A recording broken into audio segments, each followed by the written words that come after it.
Hello there, welcome back to the booth here at Mythic Championship II from London. I'm Marshall Sutcliffe, that's Paul Cheon. It is time for the finals. An unlikely scenario has unfolded here. We've got Matt Sperling, who was not planning on being in this top 8. He ended up in, and he has taken full advantage of that opportunity, putting himself into the finals against relative newcomer Eli Loveman. Both of these players from Southern California, as you so dutifully represent Southern California Magic. We have a head-to-head here. Matt Sperling, I know, lives up in San Francisco. We've always had kind of the Bay Area SoCal thing going, but he is a diehard Dodgers fan. He's from the Los Angeles area, so it's nice to see some Southern California Magic players represent some top-level Magic here. You can see that there's a fairly large disparity here between level of experience. This is the first top 8 at a Mythic Championship level for Eli. This is number 3, though, for Matt Sperling, who's starting to kind of eyeball quite a little career here. He's a well-known personality in the Magic community as well. And boy, another top 8 for Matt. This is starting to get really impressive from him. Number 3, there aren't that many people with 3 top 8s. The matchup is humans for Eli. This is going to be a very aggressive matchup. Both decks playing aggressively. It's Affinity on the other side. What do you make of this matchup, Paul? Is it just come down to which deck is faster? Yeah, I think a lot of it comes down to that, but Simon mentioned earlier, the Affinity has access to lots of evasive creatures. As you can see, Signal Pest, Vault Scourge, and Blink Moth and Ink Moth Nexus. And so it just has more flyers. And so, the Humans deck does, of course, have Kitesail Freebooter, which isn't all that great, but also Mantis Rider, but it doesn't have that many. So the Affinity deck is faster, has evasion, and many of the 2-mana hate bears from the Humans decks don't really affect the Affinity deck very much. So I would have to give the edge to the Affinity deck. On top of that, people are just skimping on Artifact hate. Back when Card and Ironworks was the dominant modern deck, everybody had Artifact hate. But now everybody's really focusing on Graveyard hate because Dredge and the Phoenix deck were the decks to play going into this event. All right, well, we are underway here, and quick start for both players. Turn 1 Ether Vial for Eli. He's followed that up with Meddling Mage, is currently contemplating which card he'd like to name with it. Though on the other side, not an atypical turn 1 here for Matt Sperling. He has Land, Springleaf Drum, Memnite, and a Vault Scourge. Yeah, turn 1 Springleaf Drum into 0-drop creature does it's basically another kind of Mox Opal impression here because it does give you access to 2 mana on turn 1. So Matt Sperling now can potentially play Cranial Plating, equip, a lot of different things he can do. Very curious to see what Eli Loveman names. It's Arcbound Ravager, Paul. Okay, Arcbound Ravager is a very fine name, but there's a lot of very, very problematic creatures in this matchup. Look at his hand. Arcbound Ravager in hand. Got him. Very, very good call on Eli. Very, very well-versed in Modern. He has a lifetime 67% win rate in Modern. So, very, very good for somebody looking to play the card Meddling Mage. Yeah, super impressive there. And it reduces Matt Sperling down to just attacking for 2 in the air. He does have a Signal Pest as well, so the damage will be even more next turn. But in the meantime, it's not going to slow down Eli either. He's going to play Thalia's Lieutenant and then get in with that Meddling Mage. Right, but Matt Sperling still has a decent force here. He has Memnite, Vault Scourge, and with the Signal Pest and the Battle Cry trigger, if he chooses to activate the Blinkmoth Nexus as well, he can attack here for 6. Here's a Welding Jar for Sperling. And that's exactly what he's going to do. Every creature he can is going to get sent into the red zone. And look, Eli's looking at that Memnite like, do I really need to do this? Yeah, this is rough. And, another thing about Vault Scourge is it's excellent when you're in racing situations. If you ever slap a Cranial Plating onto Vault Scourge and get it to connect just once, that can significantly turn the tides of the race.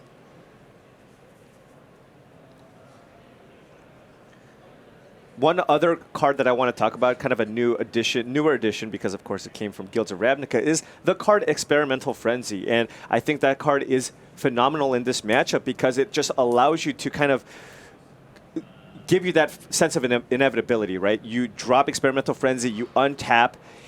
As long as you're not super behind on the board, I mean, I've seen Matt Sperling, play 5, 6, 7 spells off of this card, and we've seen it do incredible things in Standard, but in Affinity, in a deck that plays, a ton of 0 and 1 mana cards, you can just, draw up to 7 or 8 cards all in one turn.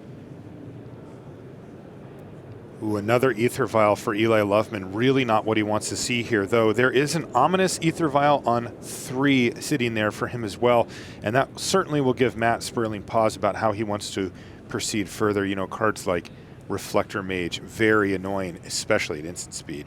And taking a look at Loveman's hand, he does have a Deputy of Detention here, so this is a much scarier attack here. Last turn, there was a tapped Ether Vial on 2, but now, given that it's on 3, Matt Sperling has to be mindful of cards like Reflector Mage. I think this is going to take the Signal Pest here. That's right. Deputy of Detention is going to get flashed in with that Ether Vial, take away the Signal Pest, which is going to represent the most damage that he could prevent here, and reduce it down to just 2. So not bad at all there for Eli. Yeah, and naming Arcbound Ravager here so big. Yeah.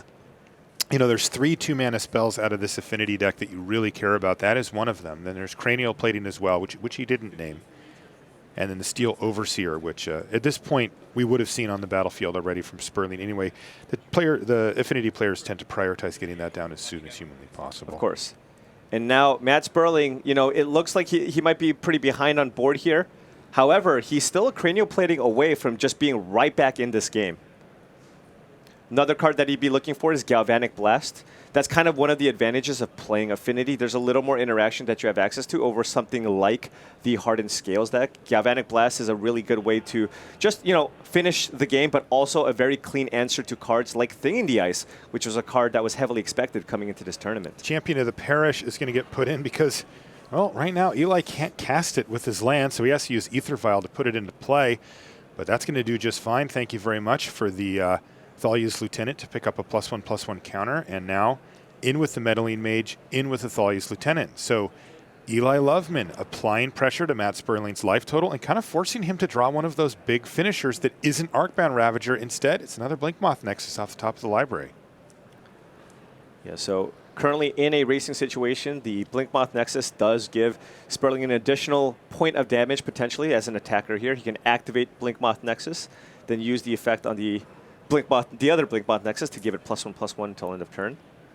Once again, the Vault Scourge helping to buoy Matt Sperling's life total one at a time. There's that Blinkmoth go.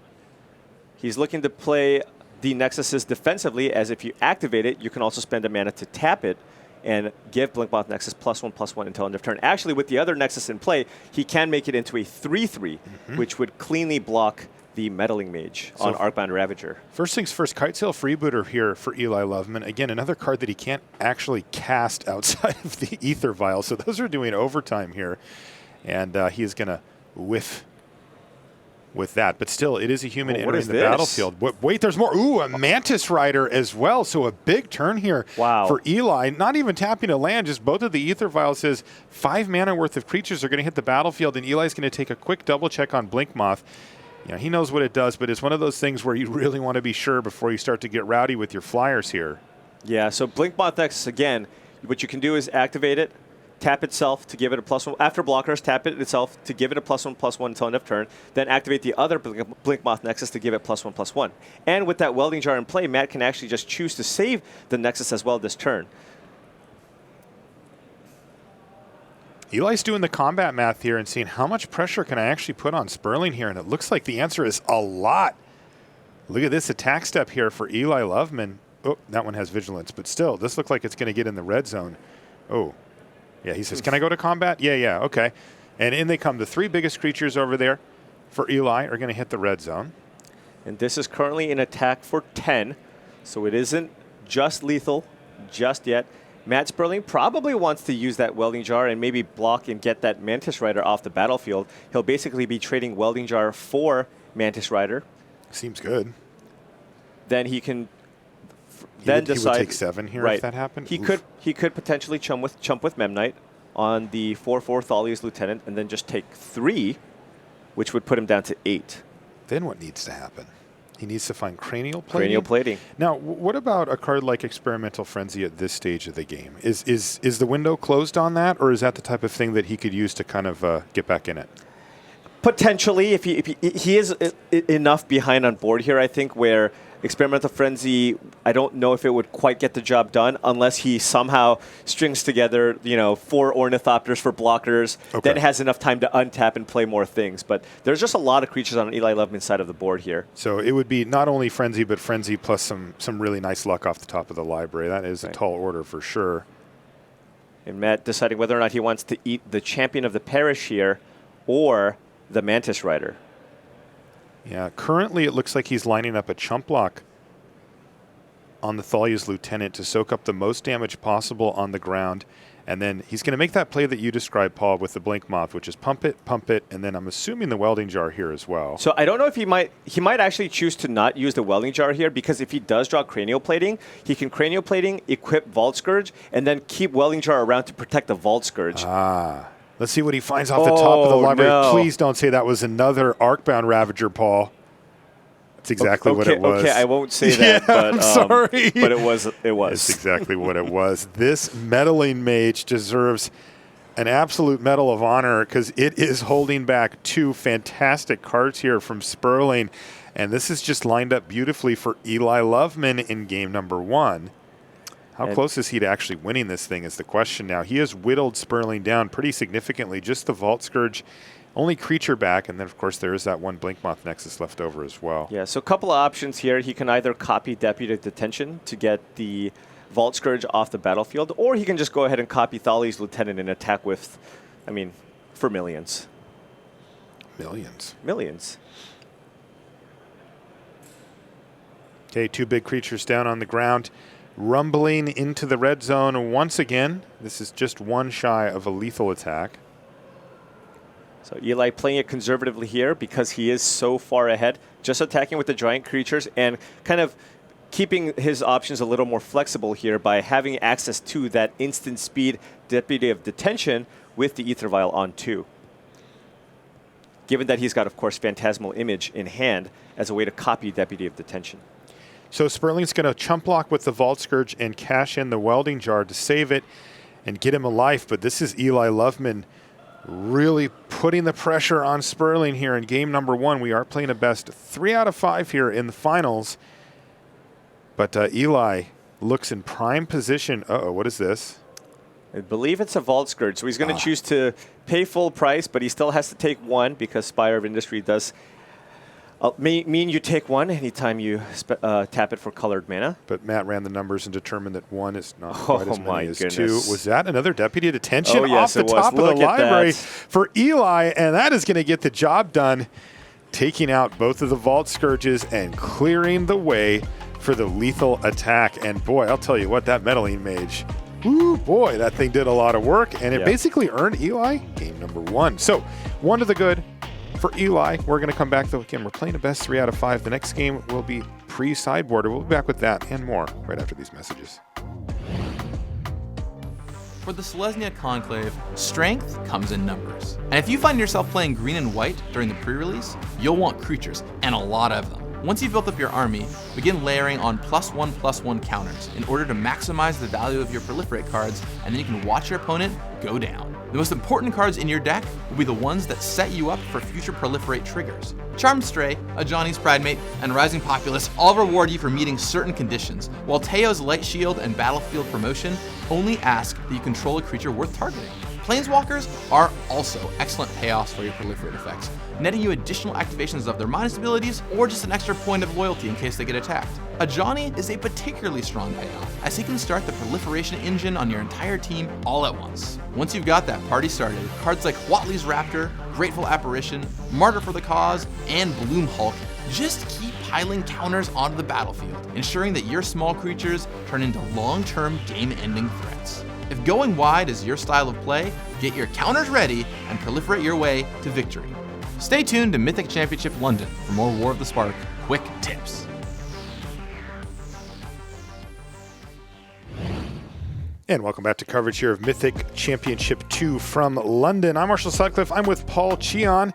No matter where you are around the world, we want to thank you for joining us and watching the best game in the world, Magic the Gathering, played at the highest levels here. We've got Matt Sperling facing off against Eli Loveman. Game number 1 in the books. And I'll tell you what, kids, This is not the time to go get a sandwich. If you are hungry, you might just want to sit still because this is a very aggressive matchup that we have here. Humans versus Affinity. It doesn't leave a lot of wiggle room for the other player. A good draw, a good start from one of the players applies so much pressure.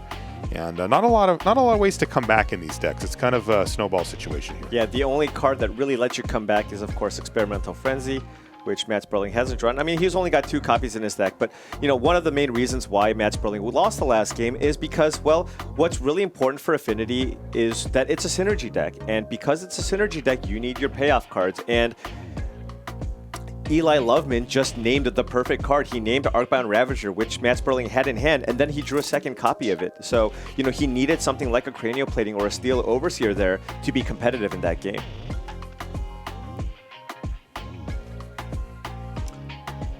But given that it's an aggressive matchup, of course, being on the play is incredibly important. So Matt Sperling now has the opportunity to be on the play and put on the pressure here. Because think about it. If Matt was on the play the last game, he plays Arcbound Ravager on turn 2. Yes. That game is completely different.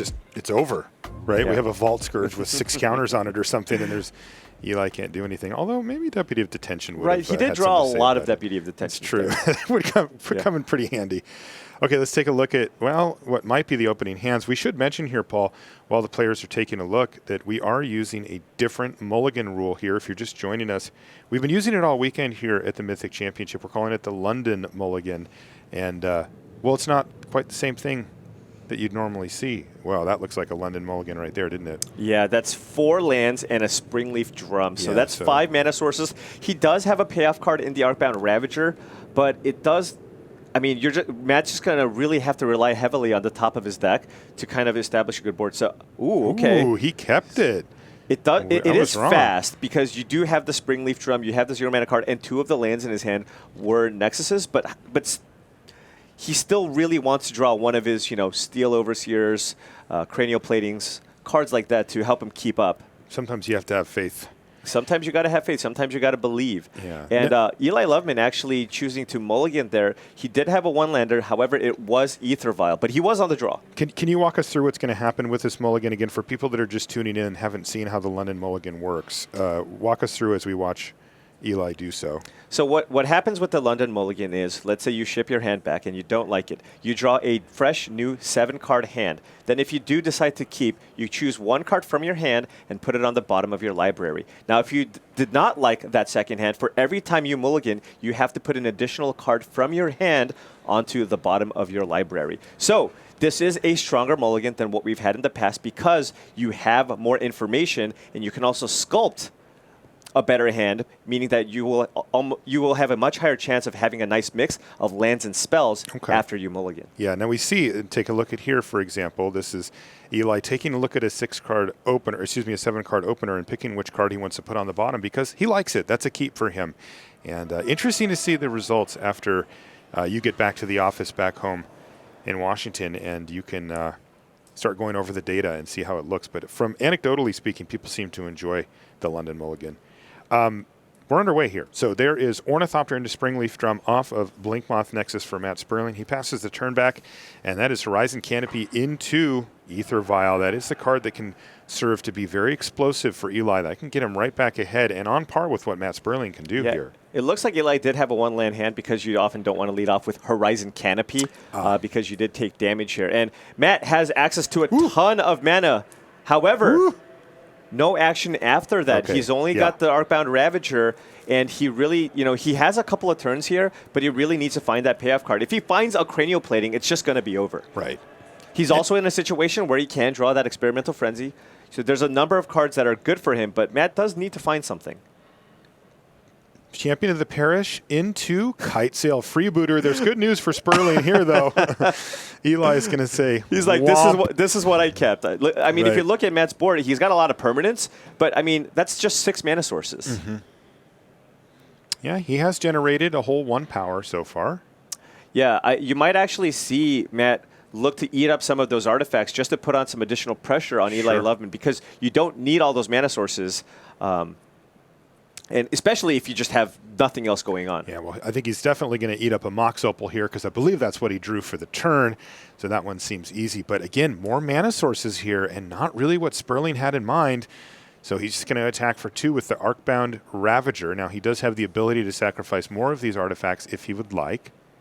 Yeah, he could sack maybe a Springleaf Drum. Maybe I think he just wants to still give himself the out of drawing the Experimental Frenzy and being able to cast it. So I could see Matt Sperling looking to sacrifice 1 artifact, but I wouldn't expect anything more beyond that. Yeah, he has the Spire of Industry to follow up, so that keeps him at that 4 mana threshold in case he draws one of his very powerful Experimental Frenzies off the top of the library. He does only have 2 in his list, though, so thin there. But that is only 2 of many outs that he can find to really kind of supercharge this draw. Yeah, but I mean, take a look. Matt's hand really is not panning out here. No. He kept, a hand that had an explosive mana start, but he only just has that Arcbound Ravager.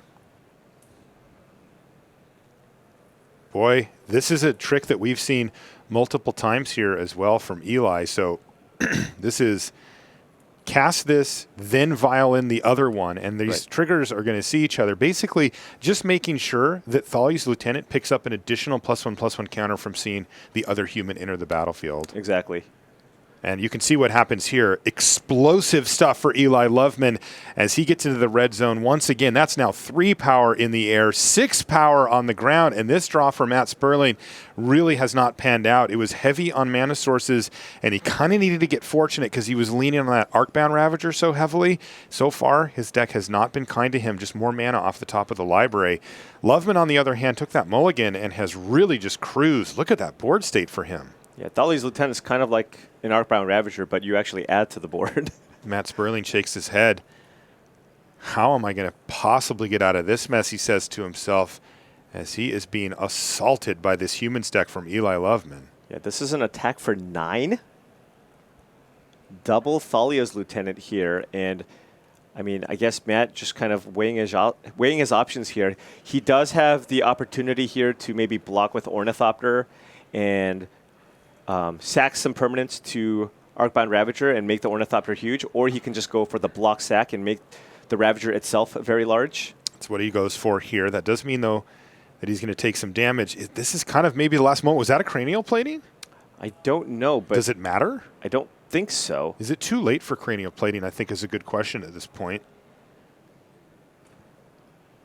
And yeah, in fact, it was a plating. It was a plating.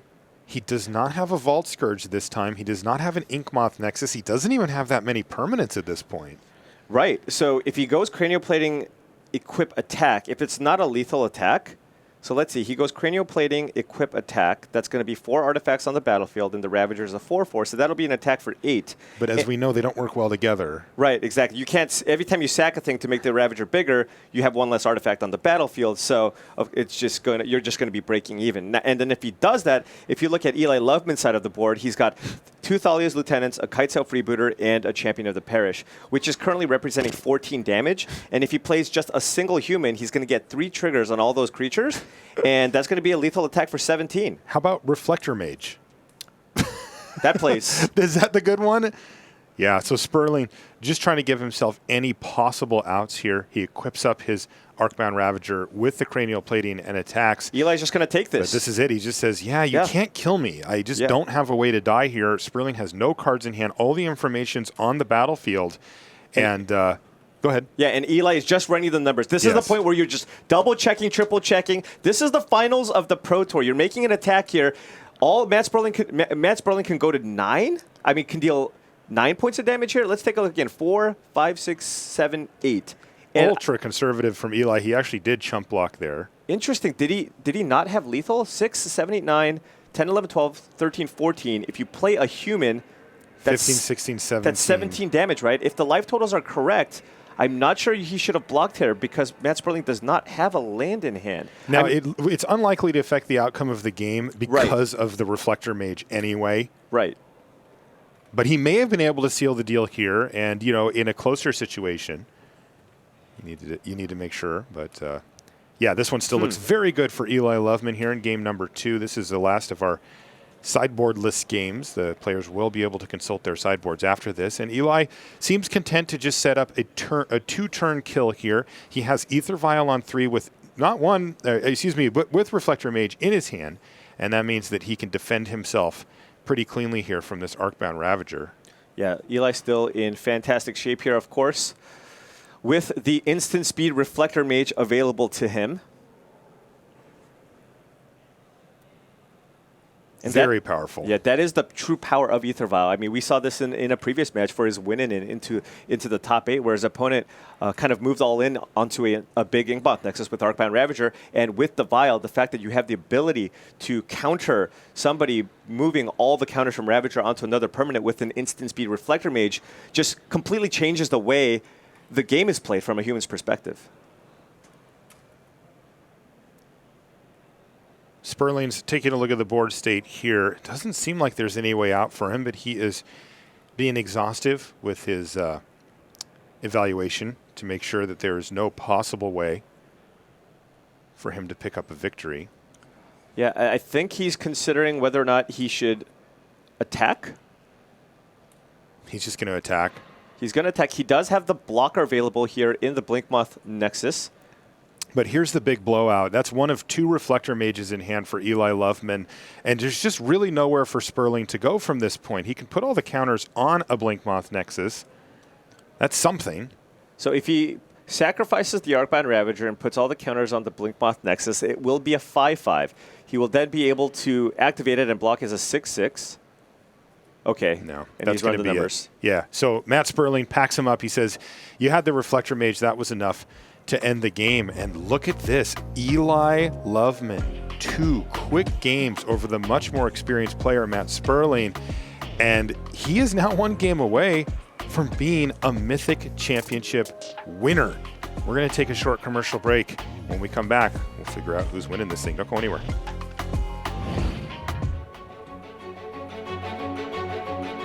War of the Spark Mechanic Spotlight, Proliferate. War of the Spark marks the return of a keyword that's no stranger to war, Proliferate. Longtime fans will remember Proliferate as a tool that spread death and decay on a certain metal-loving world.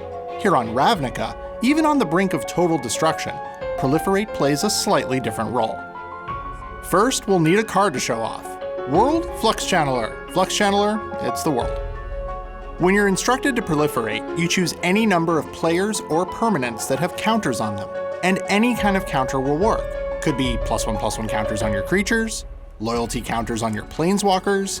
If you have an energy counter, that'll work, or even doom counters, if that's your thing. For each player or permanent you chose, take each kind of counter it has and give it another one. When you proliferate, you can't choose any player or permanent that doesn't already have a counter. Let's see Proliferate in action. Let's say the battlefield looked like this. You control Flux Channeler, Rising Populace, and Jace, Wielder of Mysteries. Now, Rising Populace already has 2 +1/+1 counters on it, and Jace is over here chilling at 5 loyalty counters. Across the battlefield, you're staring down Arlen, Voice of the Pack, and one of her wolves with a +1/+1 counter on it. Hey, team, look, this isn't a real game. I'm just trying to help these people out with Proliferate. Cool. Can we turn the cards around?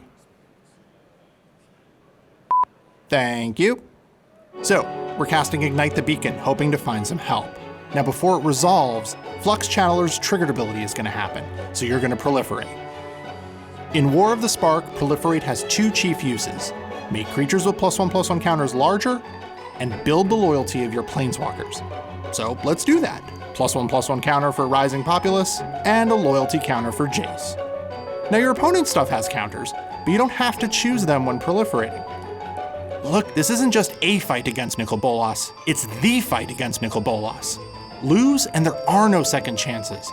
Use Proliferate, get your team as pumped as you can. War is on the horizon. Prepare.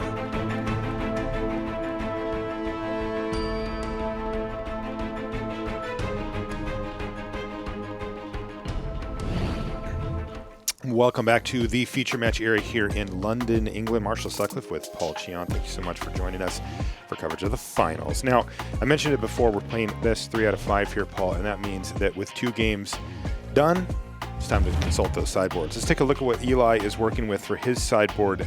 Traditionally speaking, people used to pack a lot of sideboard hate for Affinity. Is that the case still?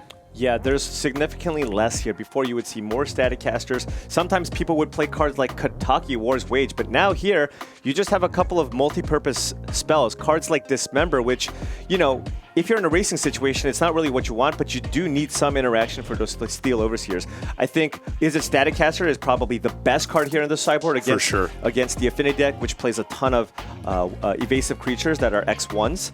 And there's a Deputy of Detention, which I also expect to come in. And Whirler Rogue actually is surprisingly good in this matchup because it does enter the battlefield with 2 Thopters, and just having 1/1 flyers is very, very annoying coming from the Affinity side. Lingering Souls, for example, being a commonly played card in various mid-range strategies to combat Affinity. Okay, so we'll see what Eli ends up bringing in, but he's got some options. On the other side of the battlefield, Sperling, he's got kind of a diverse sideboard, given that he can make actually all colors of mana pretty easily in this deck with Mox Opal and Spire of Industry and such. What does he have for this matchup, though? I think specifically for this matchup, there's 2 cards that I'm looking at. Dispatch as an additional just removal spell to have against the humans deck, somehow being able to deal with a gigantic Champion of the Parish, or maybe even an annoying meddling mage that's naming, one of the payoff cards in your hand. I can see Dispatch coming in, and Etched Champion. Etched Champion is phenomenal in this matchup because humans, for the most part, are attacking on the ground, and Etched Champion is impossible to remove. It's just a brick wall. Right. So you play it, and it just will basically say, hey, you can't attack me with any of your ground creatures. I can just block. And then at some point, I'm going to draw Cranial Plating, slap it onto my Etched Champion, and kill you. By the way, double plating opener here for Sperling. Does he have any lands in there?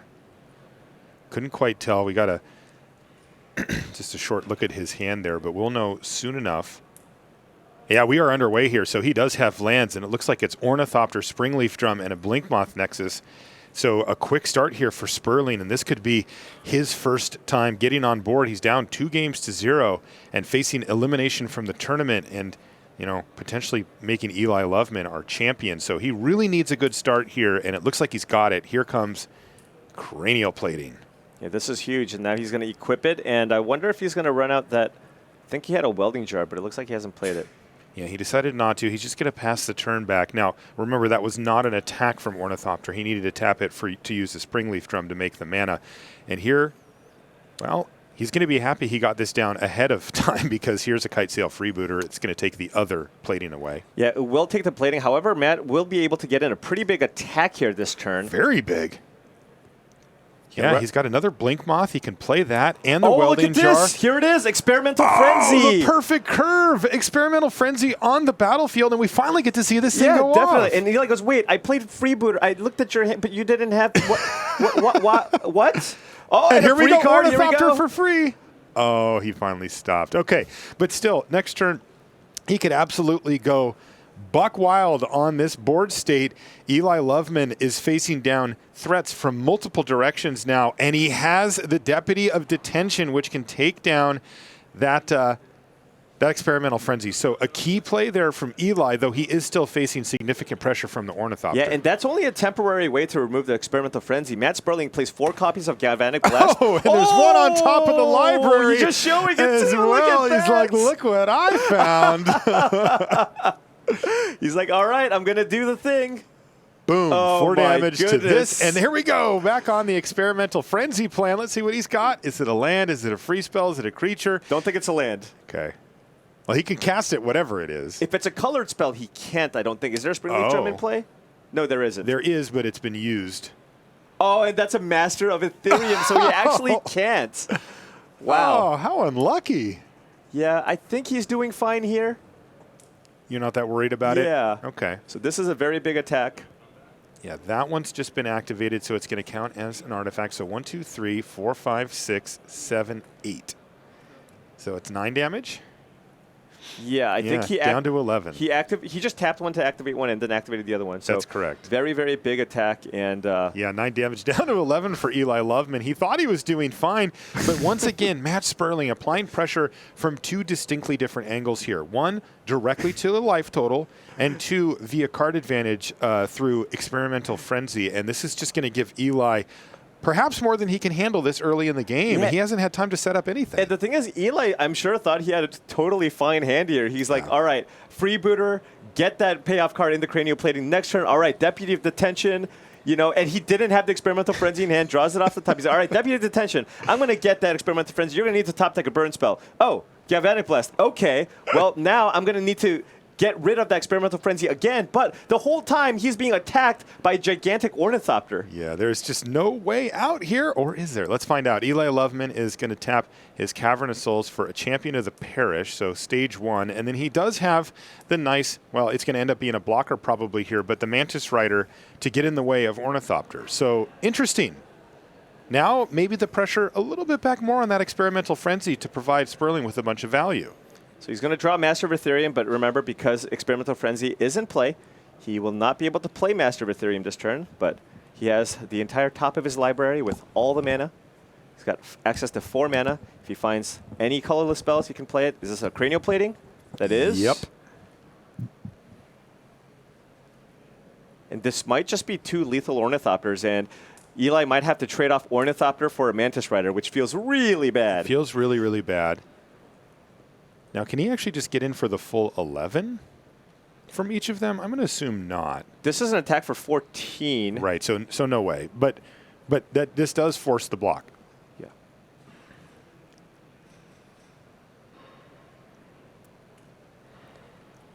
Yeah, this is going to save Eli, but it feels like it's staving off the inevitable here. Matt might just use the Welding Jar at this point to just save the Ornithopter because he's going to have 2 lethal attacks next turn. Going to take a quick look at the top of his library again.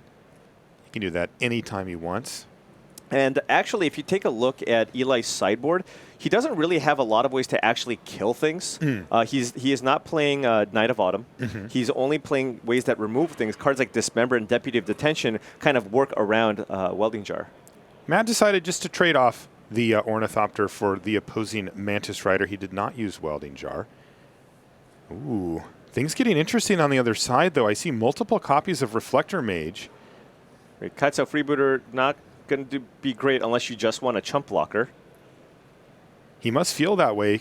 He can take a look at the hand. He actually can't take the Master of Ethereum, but Matt can't cast it anyway, so it's not really doing a ton there. And Eli probably going to be running out of Thali's Lieutenant here and keep those Kai'Sa Freebooters back on defense to not die to a flying squad here.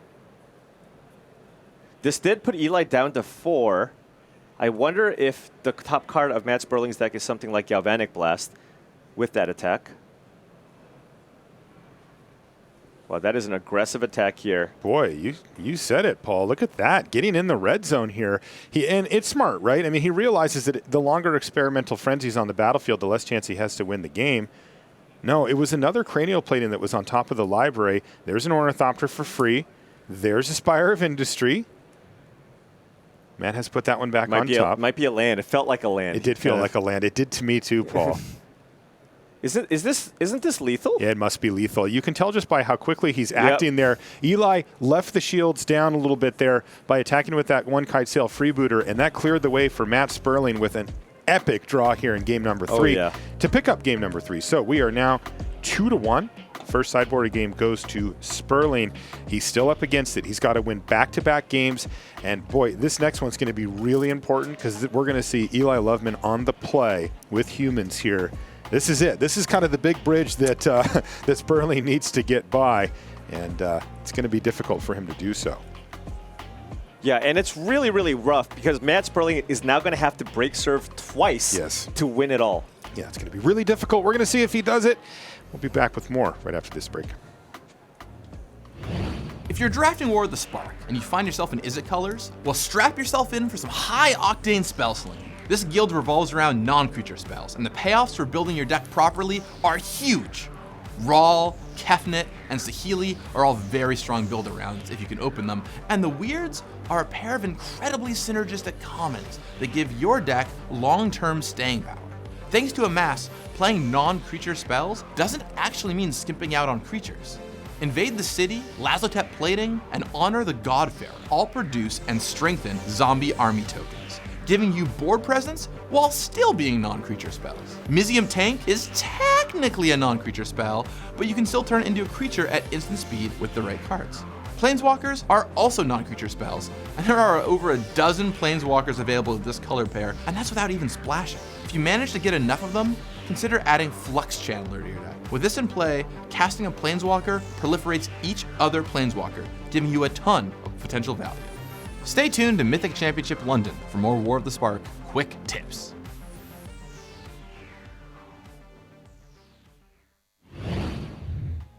And welcome back. Take a look at our beautiful feature match area here in London. I'm Marshall Sutcliffe with Paul Cheon, and we're in the finals. This is it. Two aggressive decks, Affinity versus Humans, have found their way into the finals. This is a Mythic Championship with around 500 players in it. It was a big field. You needed an extremely good record to make it into the top 8 at all. Matt Sperling, he didn't think he was going to make it in, but some unlikely turn of events put him in the top 8, and he has capitalized. He finds himself in the finals, but he is now down 2-1 to Eli Loveman. Kind of a modern star. You mentioned that win rate, 67%, and Humans in his capable hands.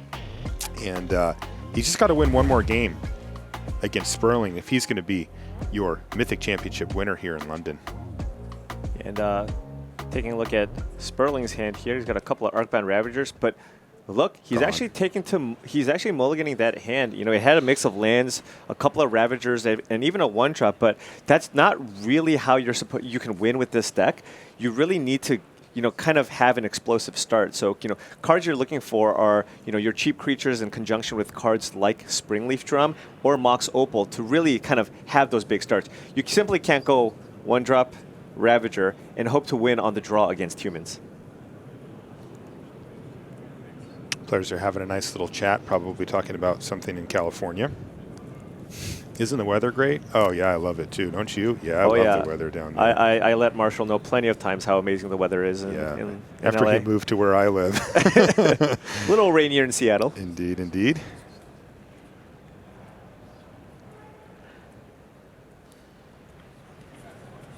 It's nice to see that, by the way. Little face-to-face interaction here, right? Sometimes when you play games a lot, you can feel a little disconnected from your opponent, but it's one of the great benefits to our game is, you know, these two gentlemen will remember this moment for the rest of their lives. Of course.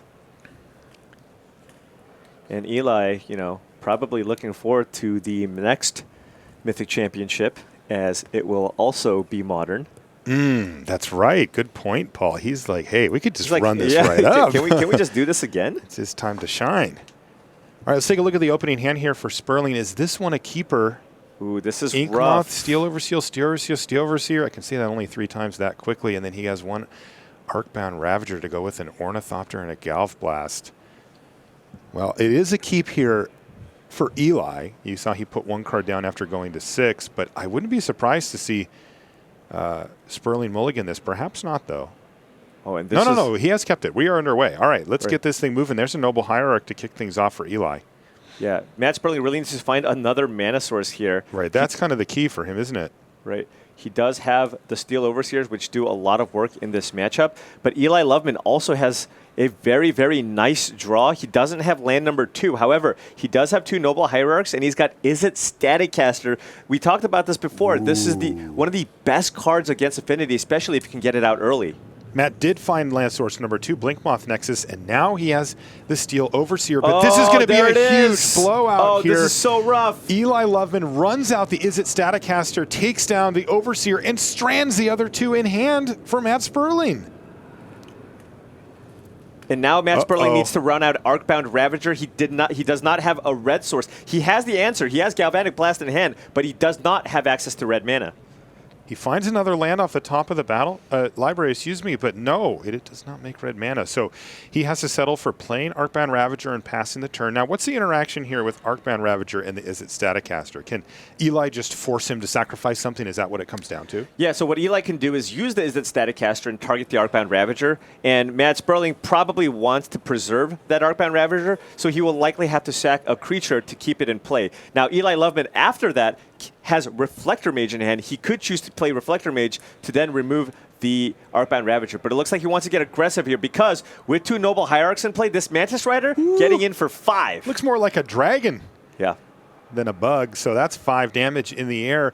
And the truth of the matter here is that the Izzet Staticaster can just sit there and prevent Matt Sperling from casting so many of his creatures that it could buy Eli plenty of time to just kill Matt in the air with this Mantis Rider. We may be seeing our champion emerge here. Eli Loveman off to 2 quick games. He did give up the 3rd game, but now significantly ahead thanks to that key sideboard card, Izzet Staticaster. And just imagine, again, if the roles were reversed. This was a turn 3 Staticaster. If Matt Sperling was on the play this game when it was able to untap and play and activate that Steel Overseer, this would have looked completely different. But now, you know, with that free Steel Overseer, Matt can't even play additional Steel Overseers. It's just basically fodder for the Arcbound Ravager at this point. Right, and he keeps finding lands. Remember, he kept a 1-lander here. No colored mana sources. He has the Galvanic Blast in his hand that would take care of that Staticaster and maybe open the floodgates for these Steel Overseers, but he can't find the mana to cast it. And Eli, sensing weakness here, is pouncing. He's got Mantis Rider crashing into the red zone, and it looks like he has another one at the ready as well. Yeah, his hand is phenomenal. Oh, a 3rd Noble Hierarch as well means that 1 Mantis Rider attacks for as much as 2 would. Attack for 6, no big deal. Yeah, so it looks like Matt Sperling is going to block with the Blinkmoth Nexus and then maybe pump it up here. Yeah, so it looks like he's activating Inkmoth Nexus Excuse here. me, Inkmoth is what I meant to say. And if he blocks, he will be able to shrink the Mantis Rider because it does deal damage, infect damage. Right. Deals damage in the form of -1/-1 counters to creatures and poison to players.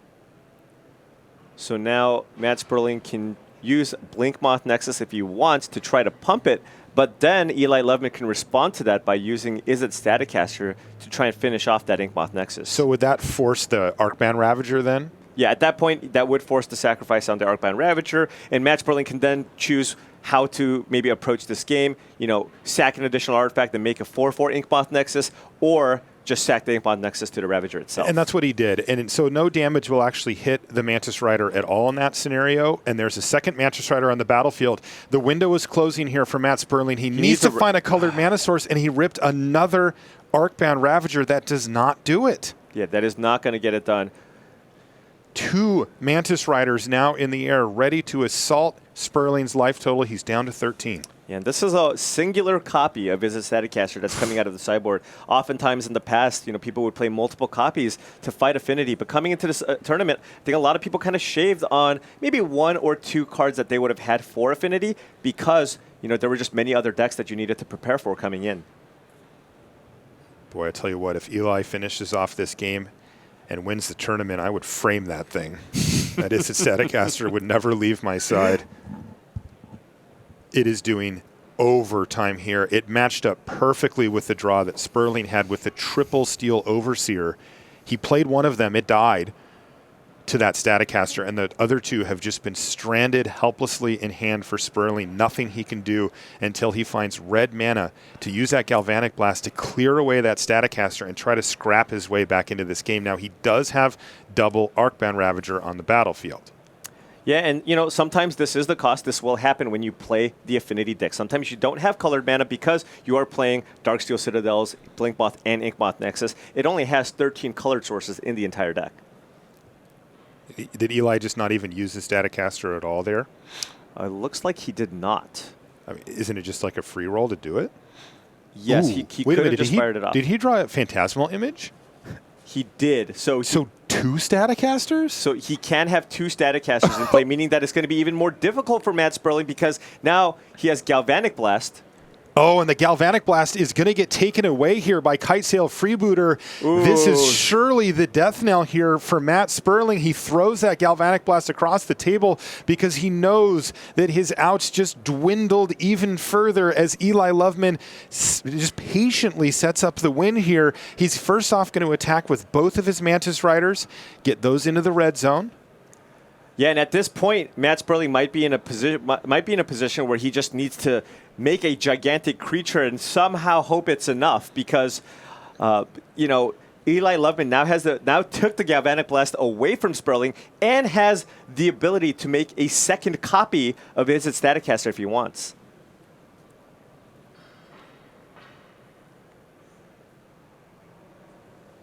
And Eli Loveman choosing to attack with both of the Mantis Riders here. He did have the opportunity to attack with one with the triple Exalted trigger. It would be the same amount of damage, but that would have given Matt Sperling the opportunity to just sacrifice with to block with Ornithopter and then sacrifice it to Arcbound Ravager.